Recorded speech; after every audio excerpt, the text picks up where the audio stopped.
So actually, I think I have a slightly easier role in the sense that we have very early data about the combination. Since it is early data and a lot of it is preclinical data, it is easier to speculate on this. I mean, there is a wide array of possibilities here. So with this, I would like to say that the major points I want to hit is that harnessing the power of the immune system and potentially preventing mechanisms of escape of resistance to single-agent therapy is the territory of combination therapy.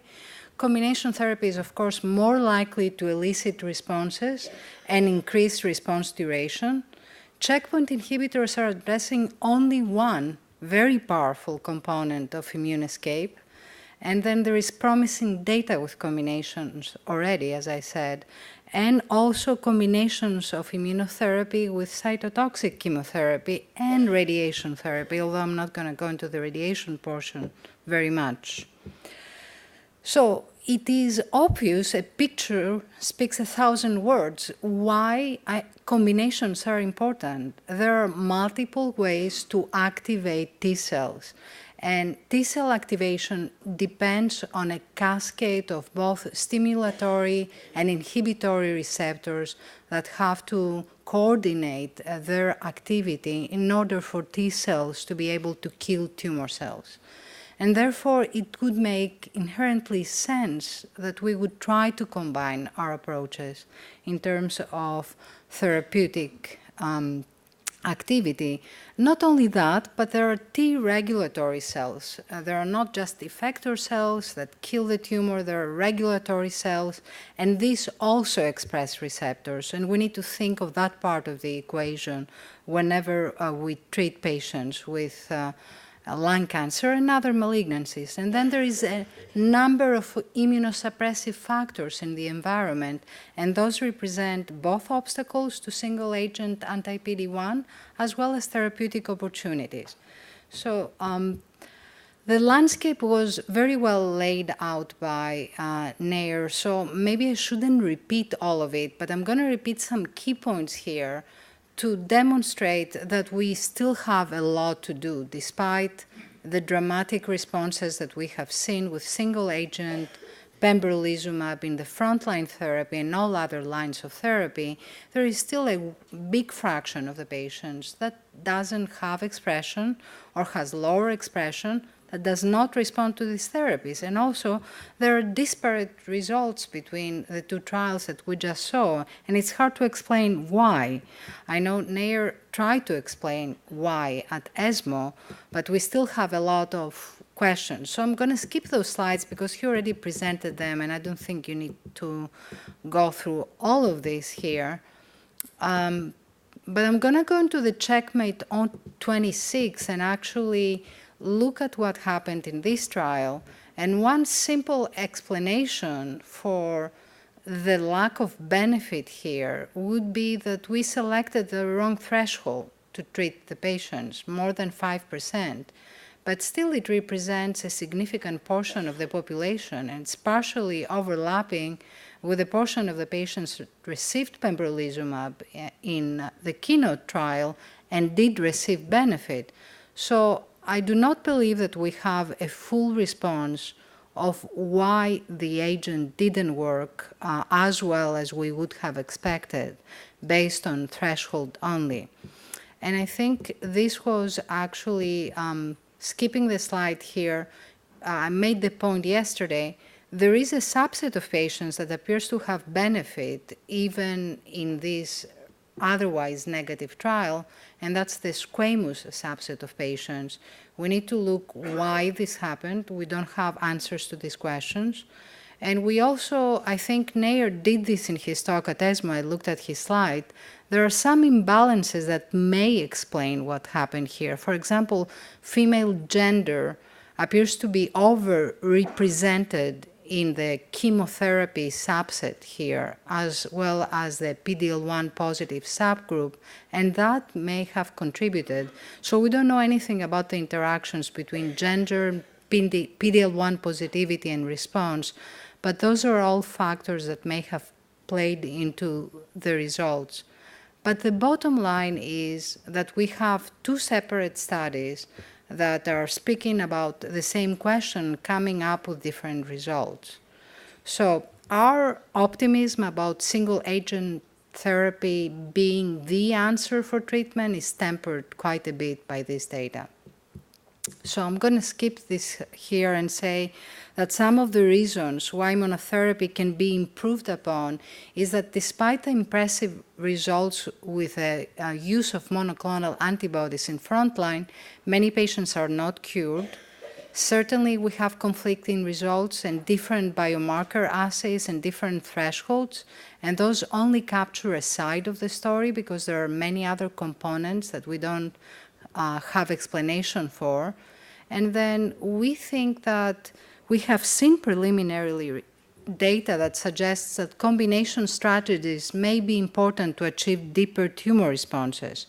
And I'm going to go into that combination data that we have, but we can simplistically think about improving upon PD-1 monotherapy by either inducing T-cell responses when there are none, or we need to heighten and prolong T-cell responses where there is some T-cell infiltrate to begin with. The melanoma experience, of course, tells us that combination therapy, and certainly it was eloquently described by the first speaker in this session, is benefiting from combination of anti-PD-1 and anti-CTLA-4 blockade. And these are deep responses and very long-lasting responses. And in the case of melanoma, greater benefit may occur in the context of negative PD-L1 tumor expression. So in melanoma, this is an answer for patients that don't have expression of PD-L1. But is that true for non-small cell lung cancer? I'm going to go on to show you some data that is not totally convincing and goes in both directions. So this is the first set of phase 1 studies that came out between 2014 and 2015. Those were all early combinations of anti-PD-1 and anti-CTLA-4 with nivolumab, durvalumab, and pembrolizumab in the middle. One thing that is immediately apparent is that there is an increased percentage of toxicities here. And I think Nair made that point. That was his main point, actually, pro anti-PD-1. The other thing we see is that the responses vary quite a bit, but there are very high response rates with some of these combinations, unexpected response rates in this setting. So this was the first set of data. Then we saw a more evolved set of data last year at ASCO that spoke about the use of this combination therapy in frontline. That has excited us quite a bit because, as you're going to see in a minute, both responses and toxicity appear to favor use of this combination as an investigational arm for frontline therapy for non-small cell lung cancer. A little bit about the history. A lot of trial and error has gone into the design of these studies in that we need to identify the optimal dosing that will produce results and won't kill our patients or won't produce grade 3 toxicity. So as you can see, there was a gradual dose escalation of nivolumab and then ipilimumab in tandem. And eventually, the trial resulted in choice of two regimens that are in light blue here at the right side of your slide, with nivolumab 3 every 2 weeks and ipilimumab 1 every 12 weeks, or nivolumab 3 every 2 weeks and ipilimumab 1 every 6 weeks. And the reason for that was toxicity and to some degree response rate. So this is the earlier data, and you can see that as you go from the left to the right, with lower doses of nivolumab on the left and higher doses of nivolumab on the right, and a regimen that minimizes the exposure to ipilimumab, we see that the response rate is increasing from 13% or so to 39% for Nivo3 and EP1 every 12 weeks. And also, we see that toxicity was lessened with the use of these regimens. So here is a comparison between the data with the two mature schedules, Nivo3, EP1, every 12 weeks, Nivo3, EP1 every 6 weeks, versus single-agent nivolumab. And this data suggests that the grade 3 and 4 toxicity is, of course, increased compared to single-agent nivolumab, 33% and 37% respectively for the two regimens versus 19%. But in terms of AEs leading to discontinuation, the rates are actually quite tolerable for both these combinations compared to single-agent nivo. And that may be because we have very early sets of data, as Nair just suggested, that with more data and more follow-up for these patients, we'll see these numbers increasing, but this is quite encouraging. So I think that this slide was shown before, and it shows the difference between the two, but the bottom line here is that I think these regimens can be tolerated by patients that are naive to other therapy, especially in frontline. And this is the efficacy data, still demonstrating a quite superior response rate in terms of both overall response rate as well as duration of response, which was not reported when Matthew Hellman presented this at ASCO. So it appears to be quite durable, and we will see more mature data, I'm sure, at the next ASCO. So these regimens are really doubling almost the response rate and are very promising, at least. And here comes the controversy, of course, in the combination data.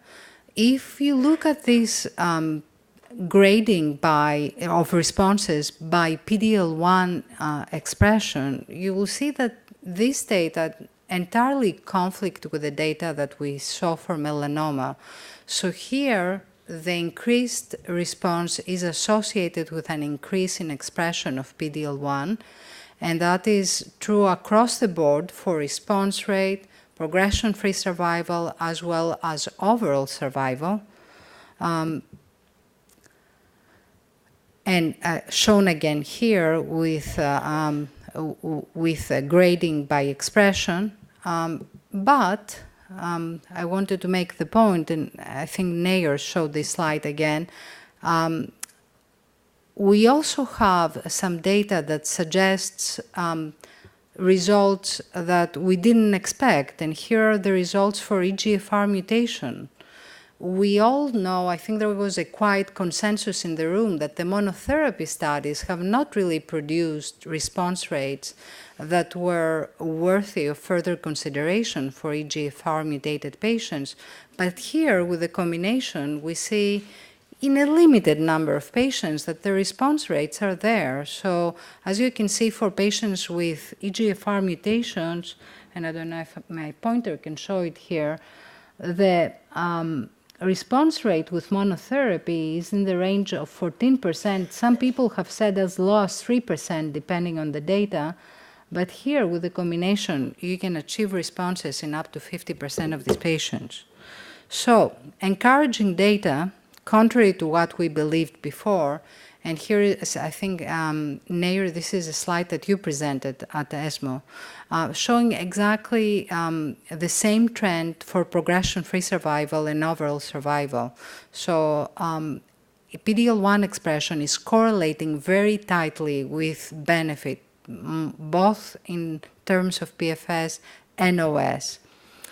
And of course, that's the reason why this trial is being done in frontline therapy with combination of ipi-nivo, and we're eagerly awaiting the results of this trial.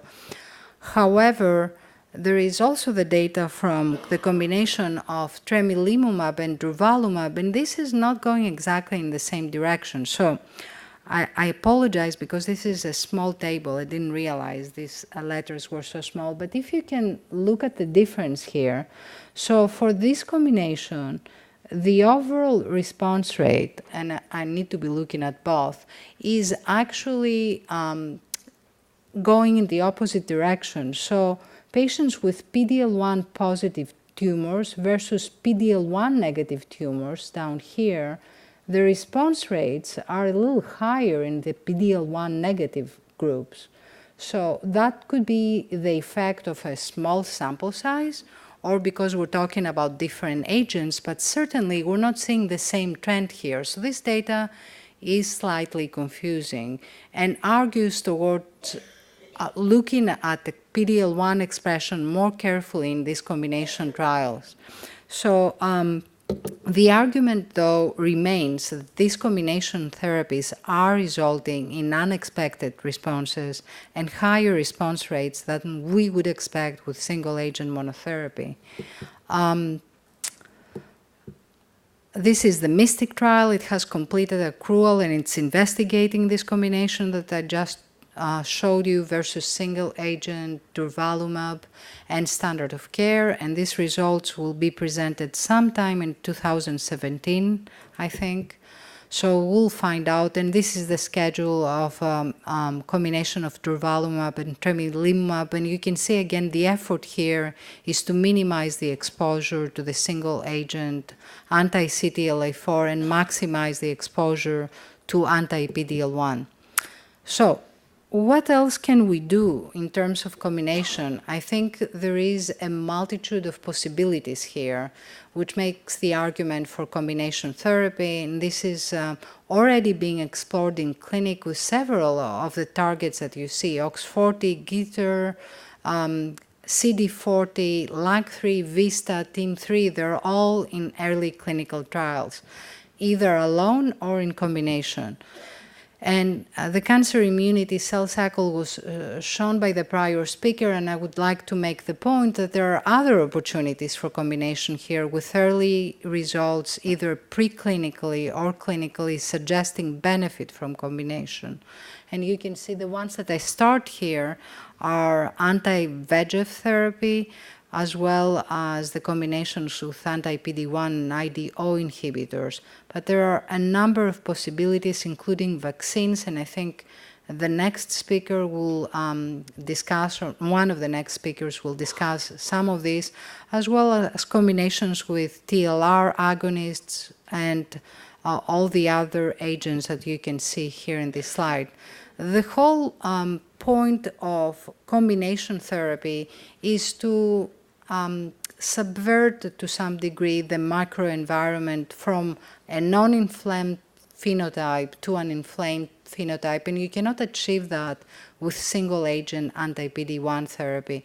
Single-agent anti-PD-1 requires that your T cells are there and ready to act, which is not the case in the majority of our patients. So these are all strategies that we can use to potentially convert T-cell poor tumors into T-cell inflamed tumors, radiation therapy, chemotherapy, targeted therapy, and other immunotherapy modalities.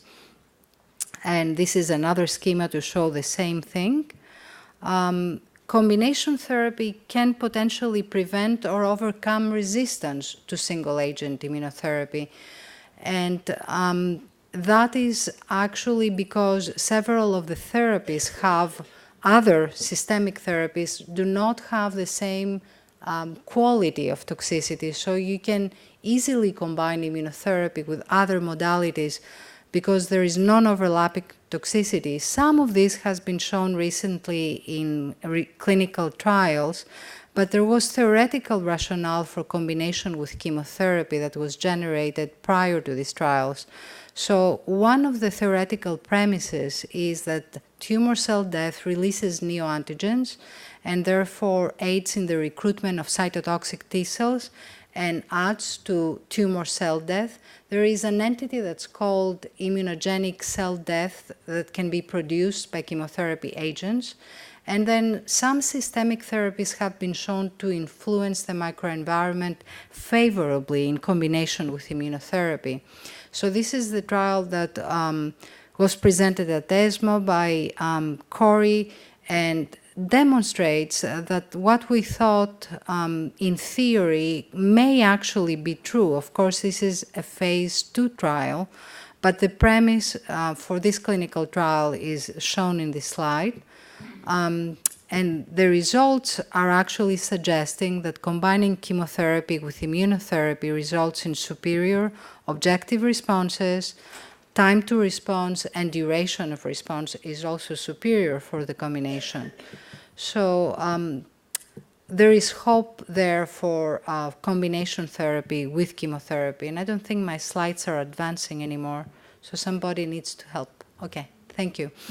Progression-free survival was also superior for the combination, and overall survival, I think it's too early to say because the curves are still superimposed.